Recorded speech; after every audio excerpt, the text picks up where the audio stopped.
Hey guys, Thomas from Team Sakuraso here. Come at you guys with a 5 card tab in your trade binder for October. Yes, I am trying to bring this series back because I love doing it, and I know you guys love it too. So, if you guys enjoy this, make sure to smash that like button. Now, the last 5 cards out of your trade binder was the worst 5 cards out of your trade binder I think I've done for the last 2 years. So, if you guys do love this, smashing that like button is important. Same with commenting down below what you think about these picks. Do you agree? Do you disagree? And what cards do you think I should go over next Mark Watch, or cards that are good picks in general? I always love to read the comments, so make sure you do that. And if you guys want to support the channel, check out our sponsors like Buy Anything on TCG Players. My link down in the description below helps out the channel to no additional cost you. Check out Whatnot. Use my link and you get $15 on your next purchase. And they have Yu-Gi-Oh, Pokemon, other card games, and other things but card games. And you get $15 for free. So go ahead and sign up and check out the site. It's also a place where you can have a lot of fun. I've been there multiple times, spreading the love, saying hi.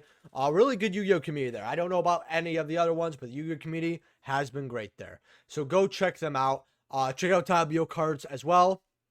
And consider being a YouTube channel member. There will be another 5 cards out of your trade binder, most likely as a channel member video eventually. But sometimes I just give them a market watch. But point is, you get an extra video if you're a YouTube channel member. So consider being one, and we're going to get right into this. You guys know the drill. These are 5 cards I think you guys should pick up before they skyrocket in price. Now, first card I have here is Diviner of the Herald Ultimate Rare. Now, right now, these are about 12 to 13-ish dollars. They do go up. They have gone up on the next page to like 17, 18, 19 dollars here. But the reason I'm telling you guys to go ahead and grab this is because OTS 25 was easily by far the worst received OTS pack that Konami has ever made. I saw players that just want to get rid of their seal for like $2 for a pack. They didn't either, or they just didn't open them because it just wasn't worth opening it. It didn't even matter if there was an ulti or not, because the most expensive ulti was like $15, $16. And it wasn't Diviner. It was Snake Eyes Ash. People hated the supers because the supers got higher rarity slots, like in the tins, like Dynamundo had a super here. People were like, okay, we got a good super. And then they made it an ultra like a month later. No use for super Dynamundo, right? And a lot of players, because they hated the set so much, the set tanked on the secondary market. I saw Ulti Diviner, and I told people that it's not worth it to get it because of a QC. And I said, there's no reason to spend, say, $30 to $40 on an Ulti when we had QCs at the time around $70, $80. You better much get the QC, especially with the product quality that OTS has. Now, however, I look at how bad the price is tanked, and this is 12 bucks. 12, 13, meaning you could get a set for less than what one was worth, which was $40. And we know this is also safe from Bonanza because they gave it a QC, they gave it an ulti. There's no way this is in Bonanza.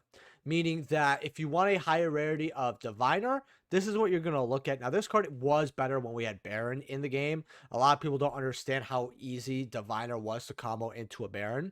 Just all decks didn't really opt for that line, or there were better uses of your normal summon, etc., etc. But as long as we have ritual decks in the game and they have fans of rituals like myself, Diviner is definitely a card that can only go up and up. Right now, it's not seeing much play. People just want to get rid of their ultis like crazy. And OTS 25 is now done out of being circulation.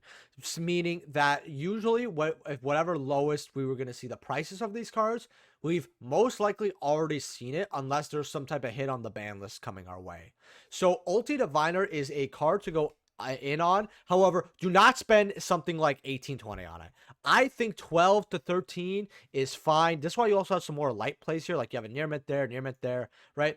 I would not spend more than like, say, $15 on this card. And this is also a card that you could get in person if you offer an amount, right? Like if it's like 12 or 13, you offer $10. Hey, that's just a meal at Wendy's. Eat at home for that day. Get yourself an ulti Diviner of the Herald. Healthier too, right? To eat at home. And you'll be good. This is a card that can go up to 20-ish, maybe 30-ish dollars as well. It will have to compete with the QC, aka lose to the QC.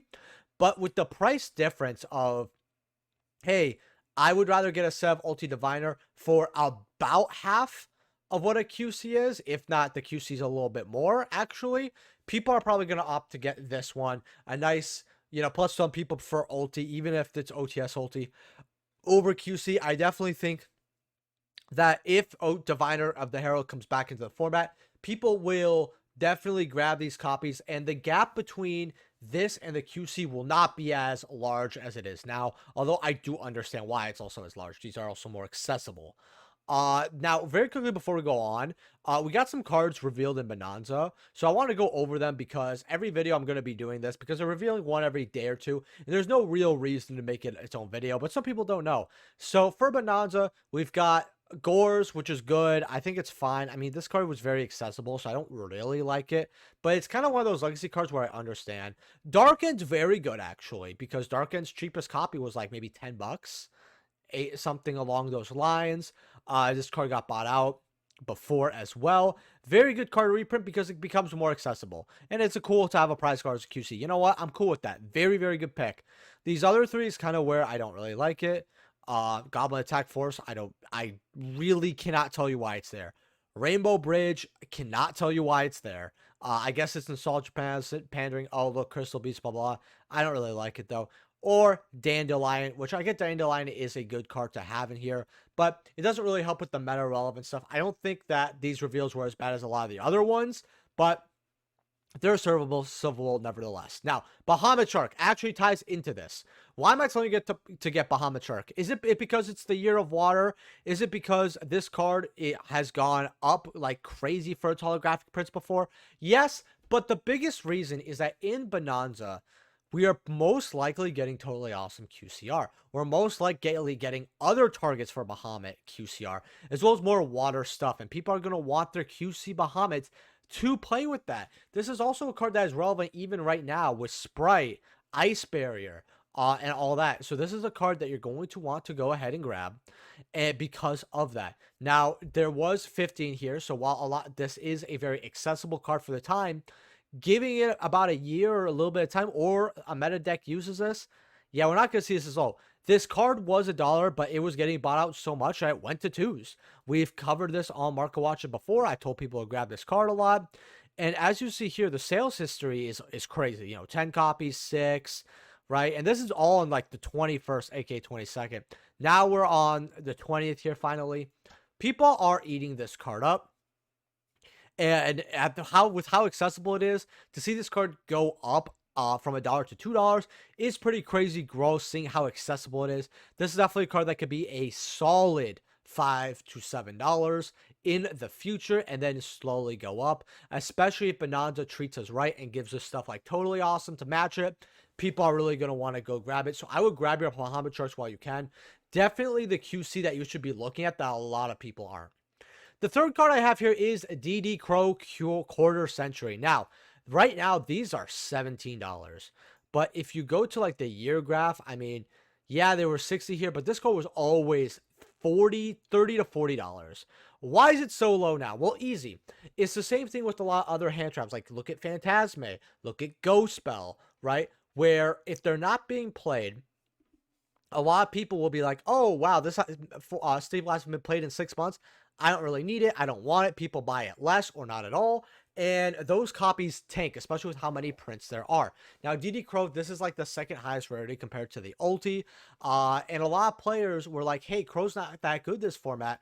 Let's get rid of it. This is a card that can easily double in value. And I really mean it. It could go back up to 30s if it becomes a lot better in the format. With how things are looking, with Azami, Snake Eyes, right? Ryzel coming out. Crow does not look that good. So, because it doesn't look good is why you're going to want to pick them up. Staples are the definition of a buy low, sell high, because the staples are good depending on what the format is, and there's no staple that's always out of the game. Even stuff like Super Ancient Organism, something that's not only a trap, so it's one of these slowest type of staples. It is the slowest type of staple, but it's very niche, has spiked up in price whenever it's used, even though it's a staple with multiple prints, right? And we've seen this with Ash, Ghost Bell, Ogre, everything under the sun. So Crow, we got them at 17. This is the lowest I've seen them. Definitely something you're going to want to pick up. Now, the fourth card I have here is Firewall Dragon. Now, the reason why I'm having you guys take a look at this is because these are still around $1, $1.50. These will go up, and you guys are probably wondering why. Well, that's because of Malice. Malice plays this with their core build. They want to make this into, and they want to make Neo Tempest. They want to make stuff with Singularity, and there's a nice little line. With Firewall, they can actually explode quite a bit, and we've seen cards like the Exodia Head. In fact, I will show you guys. The Exodia Head was like $2, and yeah, now it's 15, but they were up to 20s, closer to 20s, and the graph shows them pretty close up there, right? So if that card could go basically 9x, right, Firewall Dragon can at least hit $4 or $5.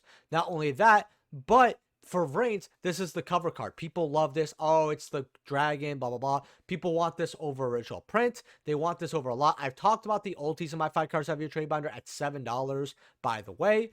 7 to 8. I explained the reasoning. Some of it actually was because of Malice.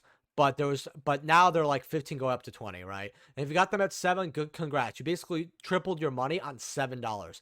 That's quite a bit. I think the QCs will do the same. People will also gravitate towards this because it's cheaper and the nicer looking one. And like I said, it is the signature ace monster for Vrains as well. And this card could come back depending on what Cyberse support we get. People forget how more of a generic Cyberse card this is. And it has the errata, which is really, really nice. So people will also gravitate towards it because of this as well. If you don't know, Firewall was banned and then it came back errated. So definitely a very good penny stonk here. Now, the 5th and final card here that I have is Armades. Now, a lot of you don't know what this card is, and I will tell you what it is. It is a generic level 5, where if this card attacks or is attacked, your opponent can activate cards or effects until the damage step. So making this kind of forced battle traps, especially. And right now, there's 13 listings. You got some unlimiteds at less than like $3, $4, right? Remember, this is a core secret rare in a Zexal set rare. And remember, during these sets, you got 1 secret rare per box, not 2. These are 10s. 10, 20, 25, 30, right? For your first set. So they go very up very quickly. So that is why I am gearing you guys, unless you want the unlimiteds at 3s, which is fine because they're OG print at least, towards these mega packs. Because if I go near mint, light plate, first ed here, there's listings, right? But it's going to go up. It already goes up to $2. This is one of the bigger penny stocks. Now, why are you getting this card, though? Because you're thinking, Saki, you have not told me why to get this card. Are you telling me to hit that like button and subscribe when you're not even telling me the reason? You nonce. That's probably what you're thinking right now without the nonce part. Well, here's why you should buy this. People don't understand how good of an amazing of a card this is in hat format. It gets over more than battle traps, right? In that format. And back then, one of the best level 5 generic cards was still Alley of Justice Catastor. This is one of the only cards that not only challenged Catastor to the point where people played both, similar to how people play Castel and Silent Arc, but there were times where people actually decided to play Armades over Catastor in that format, right? It's a very good card. It forces out specific back row, so it minimizes the plays that your opponent can make. Hat format, a lot of people, the people who are familiar with hat format are the people who played it like me. And a lot of players don't understand what extra deck cards were niche versus generic. And it looks like Armades here is actually one of the cards that finally got caught up to. I mean, if 10 to 30 bucks for this OG is kind of crazy for a first ed. So getting mega packs for $1 or less, I mean, as we see on the first page here, 50 cents, stuff like that. This is the play that you need to make. And remember, there's not even people with like sets here. So people are like buying these really individually. I mean, 2 copies there, all that. So I would definitely go ahead and grab your Armades for hat format. It is a very good generic card in general as well. It's got some very unique typing. Could this card be good in the future possibly? It could, because again, cards cannot activate and this card attacks or is attacked. Remember that. Your opponent cannot activate cards or effects until the damage step. So yeah, this can give certain decks a hard trouble and a run for its money. But you're mostly getting this for hat format, not really future-proofing it. This is the hat format card, just like Dark End Dragon, where people didn't know it was a Edison card, so it stayed at like 50 cents and then jumped up to 10 to 15 randomly because people were like, oh, we could play this now, right? So don't get caught goofing off on this card, go ahead, grab it. And with that being said, hopefully you guys enjoyed this video. I really want to know in the comment section below what cards you think were good on this, what other good hot format cards especially are to get, because hey, I probably missed some. Leave a like if you guys enjoyed. If you get like 100 likes on this video, that'd be great. Subscribe, and I'll see you guys in the next video. Peace.